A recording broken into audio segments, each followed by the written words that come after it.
And so I just really remember that was actually in the community colleges when I took my very first Chicano studies class.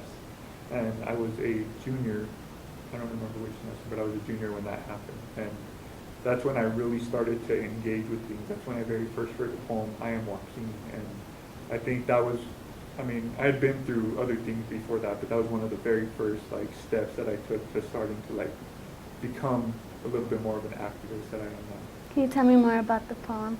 Yeah. So I am Joaquin. Um, it's it starts off, I am Joaquin, lost in a world of confusion, caught up in the whirl of an Anglo society. And so for me, that's kind of like when I very first read those very first lines, like that hit me. I was like, whoa, wait a minute. Like, I'm this dark-skinned Chicano dude dressed, old school Cholo style.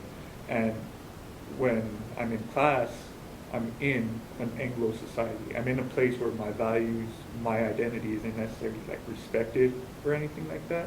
And so that really hit me. And then just reading through the rest of the poem, it talks a lot about mestizaje and the mixed identity that Chicanos have, and that just really resonated with me. And I just always remember like the last few lines of the poem where he says, I'm the masses of my people and I refuse to be absorbed. The odds are great, my spirit is strong. I am Aztec prince and Christian Christ. I shall endure. I will endure.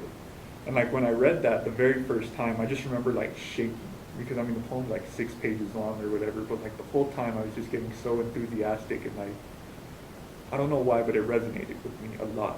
And the fact that it was written by Corky Gonzalez from Denver, I think that adds like an even deeper dimension, because this is somebody who wrote this poem, who grew up in the same state that I did, who, obviously our experiences weren't the same, but there were some similarities.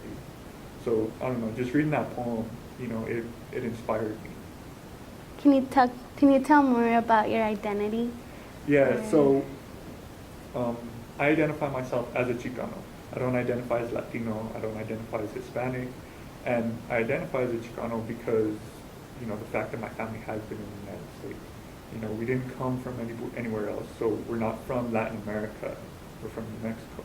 We're not Hispanic, we're not just from Spain. Our indigenous ancestors have been here forever. So for me, being a Chicano is about fusing both the European and the indigenous identities. Because my dad's mom is German and Irish, so we have some other European blood. But to me, what really is about being Chicano is the fusing of both European and indigenous identities.